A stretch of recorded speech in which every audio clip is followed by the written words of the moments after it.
नमस्कार. घरगुती भोजन या चॅनलमध्ये तुम्हा सर्वांचं अगदी मनापासून स्वागत आहे.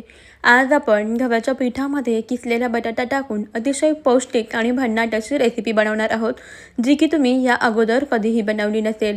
रेसिपी झटपट होणारी आहे, त्यामुळे व्हिडिओ कुठेही स्किप न करता अगदी शेवटपर्यंत पहा. वेळ न घालवता आपण लगेचच आपल्या आजच्या रेसिपीला सुरुवात करूया. सर्वप्रथम इथे आपल्याला एक बटाटा व्यवस्थित असा सोलून घ्यायचा आहे. बटाट्याची साल काढून घेतली की एका डिशमध्ये पाणी घ्यायचं आहे आणि किसणीने हा बटाटा पहा या स्वरूपाचा किसून घ्यायचा आहे. असं उभ्या आकारामध्ये इथे आपल्याला बटाट्याचा किस तयार करून घ्यायचा आहे. संपूर्ण बटाटा इथे आपण किसून घेऊया. डायरेक्ट पाण्यामध्येच किसून घ्यायचं, म्हणजे हा जो किस आहे ना तो काळा किंवा मग लाल पडणार नाही. संपूर्ण बटाटा इथे आपण व्यवस्थित असा किसून घेऊयात. छान अगदी पातळसर असा आपल्याला बटाटा किसून घ्यायचा आहे. पहा इथे आपला संपूर्ण बटाटा व्यवस्थित असा किसून तयार झालेला आहे. आता हा जो किसलेला बटाटा आहे ना तो आपल्याला असंच पाणीमध्ये ठेवून द्यायचा आहे. याचा वापर आपण पुढे करणार आहोत. याला आता आपण साईडला ठेवून देऊया. इकडे आपल्याला एका मिक्सिंग बाउलमध्ये 1 वाटी गव्हाचे पीठ घ्यायचं आहे. पीठ आपल्याला व्यवस्थित चाळून घ्यायचं. मग यानंतर यामध्ये 2 चमचे बेसन पीठ, सोबतच 2 चमचे बारीक रवा घालायचा आहे. आणि आता हे सर्व छान व्यवस्थित एकजीव असं मिक्स करून घ्यायचं आहे. हे सर्व पीठ व्यवस्थित मिक्स करून झालं. आता ना आपल्याला यामध्ये थोडं थोडं करत पाणी घालायचं आहे आणि याचं मिश्रण बनवून घ्यायचं आहे. आता गव्हाचं पीठ आहे, त्यामुळे एकदम पाणी न घालता थोडं थोडं करूया, जेणेकरून यामध्ये गुठळ्या तयार होणार नाही. त्यामुळे गरजेप्रमाणे जसं जसं लागेल तसं तसं यामध्ये पाणी घालून याचं मिश्रण बनवून घ्यायचं आहे. तर हे जे मिश्रण आहे ते जास्त घट्टही नाही आणि जास्त पातळही नाही, मध्यम अशा स्वरूपाचं आपल्याला मिश्रण बनवून घ्यायचं आहे. ही रेसिपी इतकी अप्रतिम आहे ना की तुम्ही याआधी कधीच बनवली नसेल.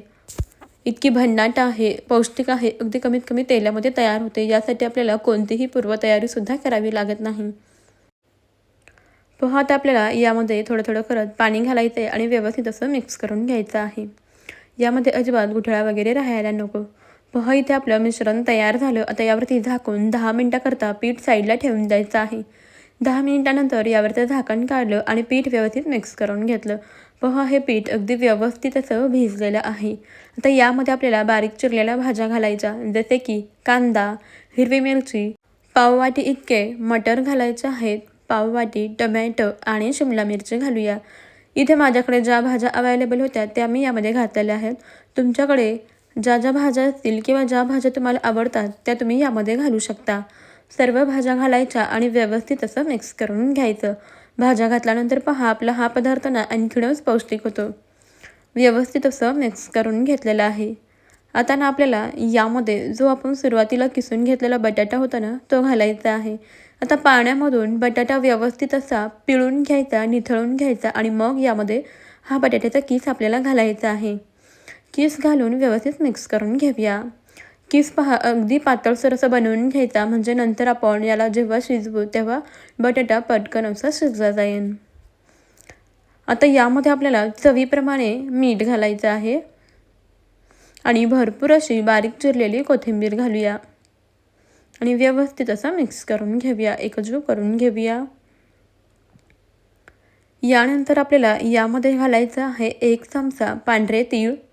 तीळ घातल्यामुळे आपल्या या पदार्थाला आणखीनच छान अशी टेस्ट येते. पदार्थ छान खमंग होतं.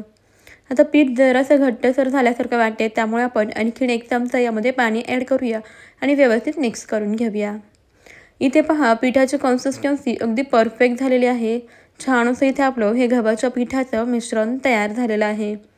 पाहू शकता या स्वरूपाचं हे आपलं मिश्रण तयार झाले. आता लगेचच आपल्याला गॅसवरती पॅन ठेवायचा आहे आणि पॅनला तेल लावून घ्यायचं आहे. इथे मी तेलाचा वापर करत आहे. हवं तर तुम्ही तूप किंवा बटरसुद्धा वापरू शकता. संपूर्ण पॅनला आपण व्यवस्थित असे तेल लावून घेऊया आणि आता तयार केलेलं आपलं जे मिश्रण आहे ते यावरती घालायचं आहे. 1-2-3 छोटे चमचे यावरती मिश्रण घालूया आणि मिश्रण अलगद हाताने पसरवून घ्यायचं आहे. जास्तही पसरवायचं नाही, अगदी हलक्या हाताने याला पसरवून घ्यायचं आहे. जरासं जाडसरच याला पसरवून घ्यायचं आहे. इथे आपल्याला गॅस अगदी बारीक ठेवायचा आहे आणि बारीक गॅसवरती याला भाजून घ्यायचं आहे. इथे आपण बनवत आहोत गव्हाच्या पिठाचे खमंग असे चिले किंवा तुम्ही याला उत्तप्पा म्हणू शकता किंवा धिरडंसुद्धा म्हणू शकता. छान व्यवस्थित असं याला पसरवून घ्यायचं आहे. आता यावरती झाकण ठेवायचं आहे आणि अगदी लो गॅसवरती याला व्यवस्थित असं भाजून घ्यायचं आहे. लो गॅस ठेवायची जेणेकरून हे धिरडे किंवा हे थालीपीठ असेल ते अगदी खमंग आणि खुसखुशीत असे भाजले जातात आणि छान चविष्टसुद्धा होतात.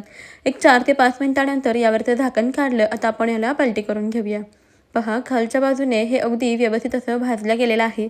आता दुसऱ्या बाजूने सुद्धा आपण छान असं याला खमंग भाजून घेऊयात. दोन्ही बाजूने अलटीपलटी करून आपण याला मस्त असं भाजून घेतलेलं आहे. पहा, अगदी मस्त असं हे धिरडं किंवा थालीपीठ इथे तयार झालेलं आहे. आता आपण याला लगेचच काढून घेऊ आणि याच पद्धतीने आपण दुसरा धिरडंसुद्धा बनवून घेऊया. तर हा जो पदार्थ आहे तो 2 व्यक्तींकरता याचं प्रमाण आहे. तुम्हाला जर जास्त व्यक्तींसाठी बनवायचं असेल तर तुम्ही ते साहित्याचं प्रमाण वाढवू शकता. जेव्हा कधी चपाती भाजी करण्याचा कंटाळा येतो अशा वेळेस तुम्ही हा पौष्टिक असा नाश्ता नक्कीच बनवून पहा. चवीलासुद्धा भन्नाट लागतो आणि झटपटसुद्धा तयार होतो. महत्त्वाचं म्हणजे आपण यामध्ये दही, सोडा, इनो काहीही न टाकतासुद्धा हा पदार्थ खूप छान आणि पौष्टिक असा तयार होतो. अगदी घरामध्ये उपलब्ध असणाऱ्या साहित्यांमध्ये तयार होतो. तुम्ही टिफिनसाठी सुद्धा हे थालीपीठ किंवा धिरडे बनवू शकता. लहान मुलांनासुद्धा टिफिनसाठी देऊ शकता. छोट्या मोठ्या भुकेसाठी अगदी झटपट असे तुम्ही हे थालीपीठ बनवू शकता. पहा, इथे आपण हे दुसरं धिरडंसुद्धा किंवा उत्तप्पा अगदी व्यवस्थित असा पसरवून घेतलेला आहे. तर मंडळी, तुम्हाला एक निवेदन आहे की तुम्ही आपला हा व्हिडिओ कोणत्या शहरातून किंवा मग कोणत्या गावातून पाहत आहात ते मला कमेंटमध्ये नक्कीच कळवा. म्हणजेच मलासुद्धा समजेल की आपले व्हिडिओ कुठपर्यंत पोहोचतात आणि व्हिडिओच्या शेवटी मला तुमचे आभार नक्कीच मानता येतील. आता यावरती आपल्याला झाकण ठेवायचं आहे आणि याला भाजून घ्यायचं. 4 ते 5 मिनिटानंतर यावरचं झाकण काढायचं आहे आणि आता याला पलटवून घेऊया. वरच्या बाजूने थोडंसं तेल लावून घ्यायचं आणि याला पलटी करून घ्यायचं. पहा, खालच्या बाजूने काय मस्त असं हे भाजलं गेलेलं आहे. रंगसुद्धा छान आलेला आहे. आता असंच दुसऱ्या बाजूने सुद्धा आपण याला भाजून घेऊयात. मस्त असा गव्हाच्या पिठाचा हा पौष्टिक पदार्थ तयार झालेला आहे. तुम्ही हे तुमच्या आवडीच्या कोणत्याही चटणीसोबत सर्व करू शकता. टोमॅटो सॉससोबत खाऊ शकता किंवा मग असेच खाल्ले ना तरीसुद्धा चवीला खूप भारी लागतात. पहा, धिरडे अगदी मऊ लुसलुशीत असे झालेले आहेत. अगदी झटपट असे तयार होणारे धिरडे तुम्ही तरी एकदा नक्कीच बनवून पहा. यामध्ये आपण भरपूर अशा भाज्या घातल्यात त्यामुळे हे आणखीनच पौष्टिक झालेलं आहे.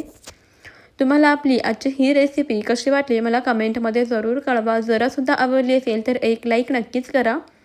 पहा, यामधील बटाटा होता तो सुद्धा अगदी व्यवस्थित शिजलेला आहे आणि सर्व भाज्यासुद्धा छान शिजलेल्या आहेत. त्यामुळे हे चवीला आणखीनच भन्नाट आणि खमंग असं झालेलं आहे. तुम्ही सुद्धा ही पौष्टिक अशी रेसिपी नक्कीच करून पहा. कशी वाटली मला कमेंटमध्ये जरूर कळवा.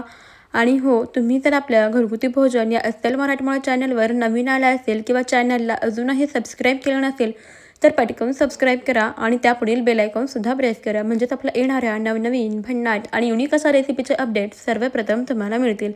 चला मग मंडळी, आपण भेटूया पुढच्या रेसिपीमध्ये. तोपर्यंत खात राहा, मस्त राहा आणि सर्वात महत्त्वाचं म्हणजे हेल्दी राहा. व्हिडिओ तुम्ही शेवटपर्यंत पाहिलात त्याबद्दल तुमचे खूप खूप धन्यवाद. चला मग, बाय बाय.